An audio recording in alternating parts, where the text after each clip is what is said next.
Hello बच्चों, आज हम लोग क्लास 9th का चैप्टर 1 शुरू करेंगे। आज की इस वीडियो हम लोग देखने वाले हैं वास्तविक संख्याएं यानी कि रियल नंबर। वास्तविक संख्याएं पढ़ने के लिए हमको पहले ये जानना पड़ेगा कि वास्तविक संख्याएं कितने प्रकार होते हैं। तो चलिए हम लोग उसके बारे में जानते हैं। सबसे पहली संख्या आती है प्रकृत संख्या। प्रकृत संख्या यानी कि नेचुरल नंबर। गिनती की संख्या को प्रकृत संख्या कहते हैं। जैसे नेचुरल नंबर को हम लोग n से लिखते हैं, गिनती की संख्या को हम लोग प्रकृत संख्या कहते हैं। जैसे 1 2 3 4 5 6 7 8 9 10 ऐसे ही बढ़ते जाएगा। नोट में याद रखना है, प्रकृत संख्या का समुच्चय n होता है। प्रकृत संख्या का समुच्चय क्या होता है? तो n होता है। दूसरी बात करें तो पूर्ण संख्या, इसको हम लोग होल नंबर बोलते हैं। वैसी संख्याएं जो शून्य से शुरू होती है उसे पूर्ण संख्या कहते हैं। जो जीरो से शुरू होगी उसे हम लोग पूर्ण संख्या कहते हैं। जैसे लिखा हुआ है 0 1 2 3 ऐसे ही बढ़ता जाएगा, इसे हम लोग पूर्ण संख्या कहते हैं। उसके बाद बात करते हैं हम लोग दोस्तों सम संख्या। तो सम संख्या वैसी संख्या जो दो से विभाज्य हो उसे सम संख्या कहते हैं। विभाज्य का क्या मतलब होता है, चलिए इसको समझते हैं। विभाज्य का मतलब होता है दो से भाग लग जाना। जैसे यहाँ पे लिखे हुए हैं 4 में 2 से भाग लग जाएगा। 6 लिखे हैं, 6 में 2 से भाग लग जाएगा। उसी तरह 7 लिखे हैं तो 7 में 2 से भाग नहीं लगेगा, तो इसको हम लोग सम संख्या नहीं कहेंगे। अगर बात करते हैं 10 को, तो 12 में 2 से भाग लग जाएगा तो इसे हम लोग सम संख्या कहेंगे। अगर बात करते हैं 14 की, तो इसमें भी 2 से भाग लग जाएगा तो इसे भी हम लोग सम संख्या कहेंगे।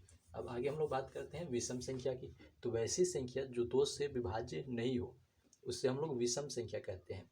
आप ऐसे याद रखिए, वैसी संख्या जिसमें 2 से भाग नहीं लगता है उससे हम लोग विषम संख्या कहते हैं। जैसे यहाँ पे लिखे हैं 81, तो लास्ट में अगर 1 दिख रहा है तो 2 से भाग नहीं लगेगा। चलिए छोटी संख्या लेते हैं, मान लेते हैं पहली छोटी संख्या 5।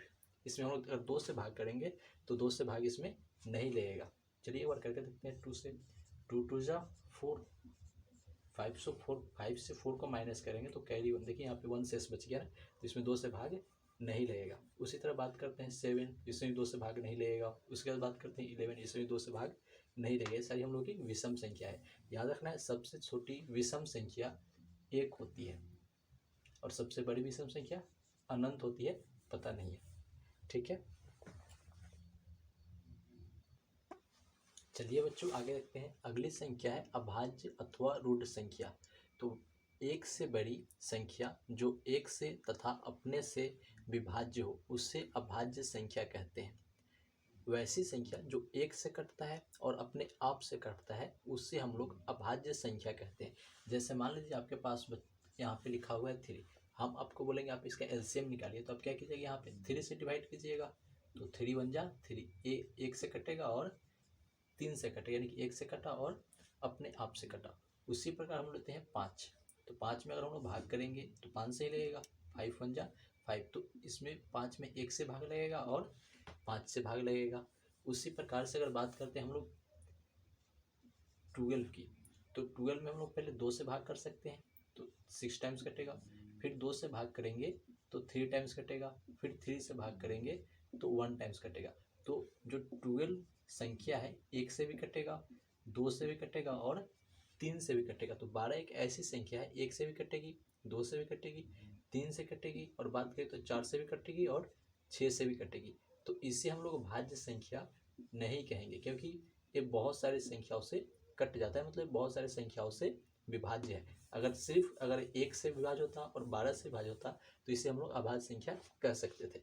जैसे एक संख्या देखिए यहाँ पे लिखा हुआ है 9, तो 9 को हम लोग 3 से डिवाइड करेंगे तो 3 से भी कट जाएगा और 3 से भाग करेंगे तो 1 टाइम्स कटेगा। तो देखिए 3 से भी कटेगा, 1 से भी कटेगा और 9 अपने आप से भी कटेगा, तो इसको हम लोग अभाज्य संख्या नहीं कहेंगे। जैसे मान लीजिए यहाँ पे लिखा हुआ है 7, तो 7 1 से कटेगा और 7 अपने आप से कटेगा, तो इसको हम लोग बोलते हैं अभाज्य अथवा रूढ़ संख्या। ठीक है दोस्तों, उसका देखिए भाज्य या यौगिक संख्या। तो वैसी प्रकृत संख्या जो एक या अपने को छोड़कर किसी अन्य संख्या से विभाज्य हो उसे भाज्य या यौगिक संख्या कहते हैं। जैसे यहाँ पे भी हम लिखे थे 12, तो 12 1 से भी कटेगा, 2 से भी कटेगा, 3 से भी कटेगा, 4 से भी कटेगा और 6 से कटेगा। 1 से तो एक कटना ही है और इसके साथ 12 से भी कटेगा। 1 से तो कटेगा ही, 12 से कटेगा ही, साथ साथ 2 3 6 4 और 6 और भी बहुत सारी संख्याओं से कट रहा है, इसीलिए हम इसको बोलेंगे भाज्य संख्या। हम आपके लिए यहाँ पे एक चार्ट बना रहे हैं जो कि अभाज्य संख्या को होगा, आप इसको ध्यान रखेंगे। याद रखना है सबसे छोटी सम और अभाज्य संख्या 2 होती है। सबसे छोटी सम और अभाज्य संख्या 2 होती है, आप इसको याद रखेंगे।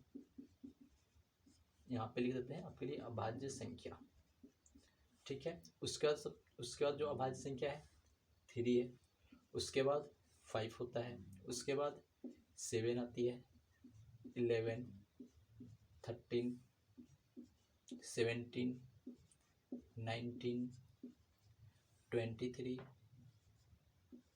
29, 31, 37, 41, 43, 47, 53, 59, 61, उसके बाद लिखा हुआ है 67, 71, 73 एटसेट्रा, बहुत सारी संख्याएं हैं। आप इतना याद रखेंगे, इससे आपका काम चल जाएगा। उसके बाद अगर हम लोग बात करते हैं आगे, चलिए बच्चों आगे देखते हैं।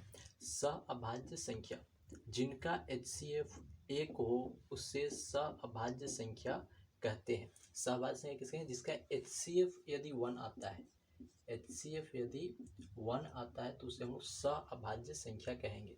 जैसे यहाँ पे लिखे हैं 5 और यहाँ पे लिखे हैं 8, हमें बताना है क्या ये दोनों सअभाज्य संख्या है या फिर सअभाज्य संख्या नहीं है। तो इसके लिए जो छोटी संख्या है 5 से 8 को डिवाइड करेंगे तो 5 1 जा 5, 8 से 5 को माइनस करेंगे तो 3 आएगा। फिर ऐसे डिवाइड का चिन्ह देना है और 3 से इस 5 को भाग करेंगे तो 3 1 जा 3, 5 से 3 को माइनस करेंगे तो 2 आएगा। फिर 2 से अब इस 3 को यहाँ पर रख के डिवाइड करना है, 2 1 जा 2, 3 से 2 को माइनस करेंगे तो 1 आएगा। फिर अब इस 1 से इस 2 को डिवाइड करना है तो 1 2 जा 2, कैंसिल हो गया।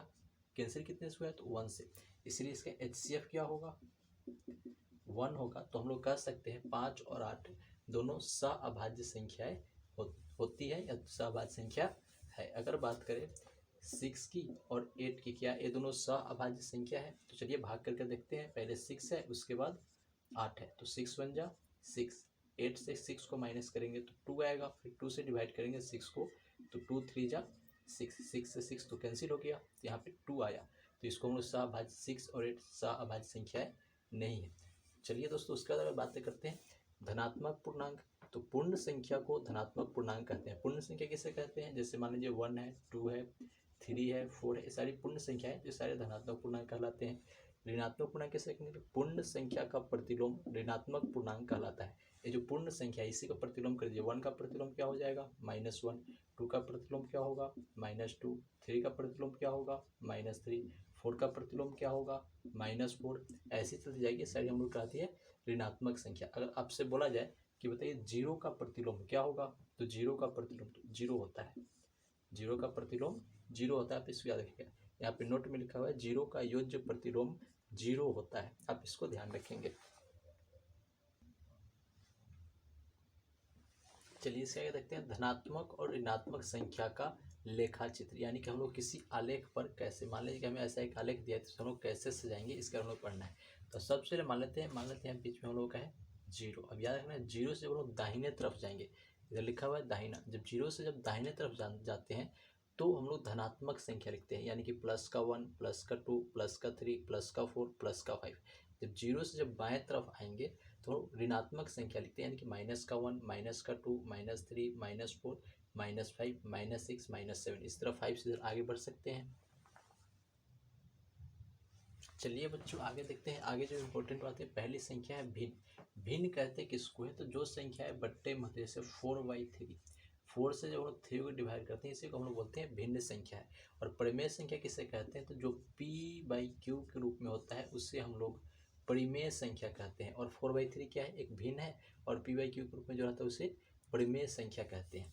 परिमेय संख्या की बात करें, अगर हम लोग ऐसे लिखे हुए हैं p/q और q के जगह पर 0 नहीं होना चाहिए, ऐसे लिखते हैं 2/0, तो p की जगह पर 2 हो गया और q की जगह 0 हो गया, तो इसे हम लोग परिमेय संख्या नहीं कहते, नीचे जीरो नहीं होना चाहिए, जीरो के अलावा कुछ और हो, 1 2 3 -1 -2 हो, उसे हम लोग परिमेय संख्या कहते हैं। और जो भिन्न में होता है, जैसे मान लीजिए कि ए अगर 20 से ए को भाग करे कुछ संख्या मिल जाए, उससे हम लोग कहते हैं भिन्न।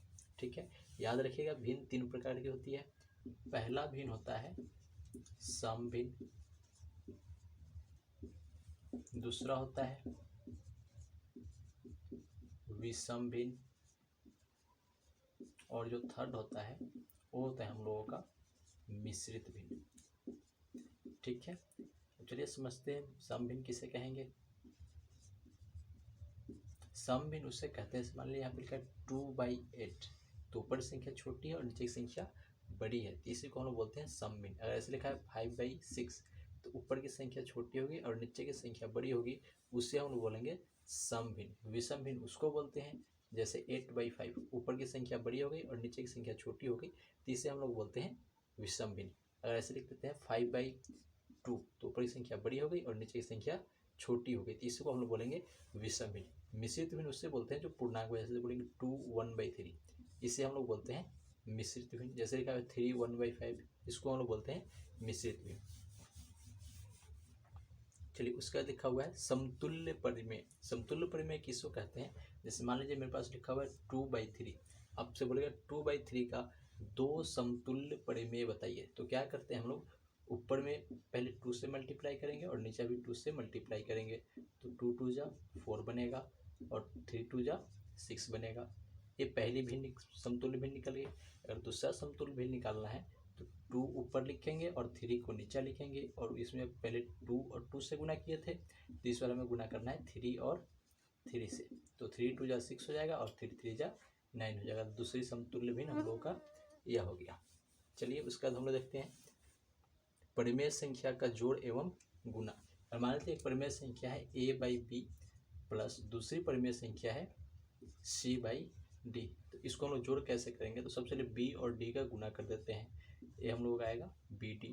उसके बाद a और d का मल्टीप्लाई करेंगे तो हम लोगों का आ जाएगा ad, प्लस b और c का मल्टीप्लाई करेंगे तो bc। ये होता है परिमेय संख्या का जोड़। ठीक है, आप इसको याद रखेंगे। और बात करें परिमेय संख्या की गुना की, तो पहले मान लीजिए कि a है बाई बी है, गुना इंटू है, उसका c/d है, तो इसमें हम लोग ऊपर ऊपर मल्टीप्लाई करते हैं। a और c का मल्टीप्लाई करेंगे तो हम लोगों का बनेगा ac/b, में अगर d का मल्टीप्लाई करेंगे तो ये हम लोगों का बन जाएगा bd। आप इसको ध्यान रखेंगे। उसके बाद हम लोगों का लिखा हुआ है छोटे बड़े की पहचान। अगर मान लीजिए कि यहाँ पे 4 लिखा हुआ है और यहाँ पे 8 लिखा हुआ है, आपसे पूछा गया इसमें बड़ा कौन है और इसमें छोटा कौन है, तो आप 8 तो बड़ा होता है, तो बड़ी तरफ से ऐसे चिन्ह लगा देंगे। अगर ऐसे लिखा हुआ है 8 और यहाँ लिखा हुआ है 4, तो इसमें बड़ा तो अब 8 इधर आ गया, तो इसको ऐसे चिन्ह लगा देते हैं। इसको आप ध्यान रखेंगे। अगर बात करें आपको दिया -2 और +2 में बड़ा कौन होगा, तो ऑब्वियस सी बात है +2 बड़ा है, -2 छोटा है। अगर ऐसे दिया हुआ है -3 और -5, आप बताइए इसमें बड़ा कौन है, आप कमेंट करके बताइए इस दोनों बड़ा कौन है। चलिए हम लोग समझ लेते हैं। अभी बात करें 3 का, तो 3 माइनस में इसको बड़ा बोलते हैं और ये क्या हो जाएगा, छोटा हो जाएगा। ऐसा क्यों होता है, चलिए समझते हैं। मान लीजिए कि हम लोग का संख्या रेखा है, यहाँ पे 0 है, यहाँ पे 1 है, यहाँ पे 2 है, यहाँ -1 है, यहाँ -2 है, तो हम आपसे पूछेंगे 1 और 2 में बड़ा कौन है, तो आप बोलिएगा 2 बड़ा है। फिर 0 और 1 में बड़ा कौन है, तो बोलेंगे 1 बड़ा है। फिर पूछेंगे -1 और 0 में बड़ा कौन है, तो यहाँ पे 0 बड़ा होता है, क्योंकि अब 0 पे मेरे पास कुछ भी नहीं है, और 0 से अगर माइनस हो जाते हैं तो माइनस छोटा हो गया। -1 और -2 में बड़ा कौन है, तो -1 बड़ा है, -2 छोटा है। उसी तरह से अगर हम लिखते हैं -5 और -3, तो इसमें -3 बड़ा है, -5 छोटा है। याद रखिए जो माइनस की संख्या जो बढ़ते जाता है, इसमें जो बड़ा दिखेगा वही छोटा होता है और जो छोटा दिखेगा वो बड़ा होता है। और प्लस वाली संख्या में जैसे यहाँ 8 लिखे हैं, यहाँ 5 लिखे हैं, यहाँ -8 है और -5 है, तो इसमें यहाँ प्लस छुपा होता है, यहाँ प्लस छुपा होता है। तो प्लस वाले संख्या में जो बड़ा है यही बड़ा होगा, लेकिन माइनस वाले संख्या में जो छोटा होता है वो बड़ा कहलाता है। आप इसको याद रखेंगे। उसके चलिए क्रम विनिमय का नियम देखते हैं। तो क्रम विनिमय के 2 नियम होते हैं। क्रम विनिमय का जोड़ का नियम होता है और क्रम विनिमय के गुणन का नियम होता है। चलिए पहला देखते हैं हम लोग, क्रम विनिमय के जोड़ का नियम। तो इसमें क्या होता है, जैसे मान लीजिए आपके पास 2 + 3 है, इसको जोड़ेंगे तो 5 आएगा, या 3 को पहले कर दीजिए और 2 को बाद में कर दीजिए, इसको भी जोड़ेंगे तो कितना आएगा 5 आएगा। अगर हम लोग बात करें इसको हम लोग अगर a मान ले और इसको b मान ले तो यहाँ पे पहले b है उसके बाद a है, तो a प्लस b 5 आया और b प्लस a भी कितना आया है 5 आया है। यानी कि हम लोग ऐसे लिख सकते हैं a प्लस b बराबर होगा b प्लस a का। इसे हम लोग बोलते हैं जोड़ का क्रम विनिमय नियम। उसके बाद बात करते हैं दूसरा गुणा का क्रम विनिमय नियम। गुणा का क्रम विनिमय नियम, तो मान लीजिए कि a गुना b है और b गुना a करेंगे तो दोनों क्या होगा आपस में बराबर होगा। इसे हम लोग बोलते हैं गुणा का क्रम विनिमय नियम। जैसे मान लीजिए 2 गुना 3 और इसके बराबर होगा 3 गुना 2 के, तो 3 2 जा 6 और इस किसके इक्वल होगा तो 3 2 जा 6 के इक्वल होगा। ये है जोड़ का क्रम विनिमय नियम और ये है हम लोगों का गुणा का क्रम विनिमय, आप इसको याद रखेंगे। उसके बाद हम लोग बातें करते हैं आगे सहचर नियम की। तो सहचर के भी 2 नियम होते हैं, जोड़ का सहचर नियम और गुणा का सहचर नियम। पहले समझ लेते हैं जोड़ का सहचर नियम किसे कहते हैं। तो पहले लिखा है 2 + 3 + 5 और बराबर लिखा है 2 + 3 + 5। तो आप क्या कीजिए पहले इस 2 संख्या को आपस में जोड़िए, 2 और 3 को आपस में जोड़िए, फिर 5 को जोड़िएगा। और इधर क्या कीजिए पहले 3 और 5 को जोड़िए, फिर 2 को जोड़िएगा, दोनों आपस में बराबर रहेंगे। चलिए ऐड करते हैं 3 और 2 5 + 5 पहले से यहाँ पे 2 है तो 2 + 5 और 3 8। 5 और 5 को ऐड करेंगे तो यहाँ 10 बनेगा और 8 और 2 को ऐड करेंगे तो यहाँ पे 10 बनेगा। इसे बोलते हैं जोड़ का सहचर्य नियम, याद रहेगा। दूसरी है गुणा का सहचर्य नियम। तो इसको कैसे करते हैं, मान लीजिए 2 × 3 × आपको 5 दिया गया है और 2 × 3 × 5 दिया गया है। पहले आप इस दोनों का गुणा कीजिए, फिर 5 का गुणा कीजिएगा, उसके बाद 5 और 3 का गुणा कीजिए, फिर 2 का गुणा कीजिएगा, दोनों आपस में बराबर आएंगे। 3 2 जा 6 × 5 रहेगा, 2 × 5 3 जा 15 रहेगा, 6 5 जा 30 होता है और 15 2 जा 30 होता है। ये दोनों आपस में बराबर हो जाएंगे। इससे हम लोग बोलते हैं गुणा का सहचर नियम। चलिए अब इसको हम लिख करके समझ लेते हैं कि लिखना कैसे है। a + b + c equal to लिखा हुआ है a + b + c। तो सबसे पहले आप a और b को जोड़िए, फिर c को ऐड कीजिएगा, फिर b और c को ऐड कीजिए, फिर a को ऐड कीजिएगा, दोनों इक्वल आते हैं। ये जोड़ का क्रम विनिमय नियम हो गया। बात करते हैं गुणा क्रम विनिमय नियम का। तो a × b × c equal to होगा a × b × c के। तो सबसे पहले आप b और c का मल्टीप्लाई कीजिए, फिर a और b का मल्टीप्लाई कीजिए, दोनों आपस में बराबर होंगे। चलिए उसके बाद हम लोगों का क्या है जोड़ का तत्समक नियम।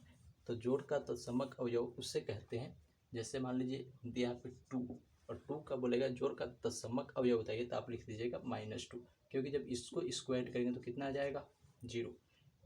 2 और -2 को ऐड करेंगे तो 0 आ जाएगा। 7 का तत्समक -7 हो जाता है, 7 और इस -7 को ऐड करेंगे तो 0। तो जोड़ का तत्समक अवयव उसे कहते हैं जब 2 संख्याओं को आपस में जोड़ा जाए तो 0 आना चाहिए। तो कभी 2 संख्या आपस में 0 कब आ सकती है, दोनों सेम संख्या, एक प्लस में हो और एक माइनस में हो। जैसे यहाँ पे लिखते हैं 7 और -7, अगर यहाँ पे हम लोग 8 लिख देते हैं तो ये तो -1 आ जाएगी, तो इसे जोड़ का तत्समक अवयव नहीं कह सकते हैं। उसके बाद बात करते हैं गुणा का तत्समक अवयव। तो गुणा का जैसे मान लीजिए 7 दिया है, इसका गुणन तत्समक अवयव निकालना है तो 1/7 से इसमें गुणा कर देंगे तो 1 आएगा। आपसे पूछता है 8 का तत्समक अवयव बताइए, तो आप 1/8 लिख देंगे। 9 का तत्समक अवयव 1/9 होता है। 7 का तत्समक अवयव 1/7, दोनों पर देख चुके हैं। चलिए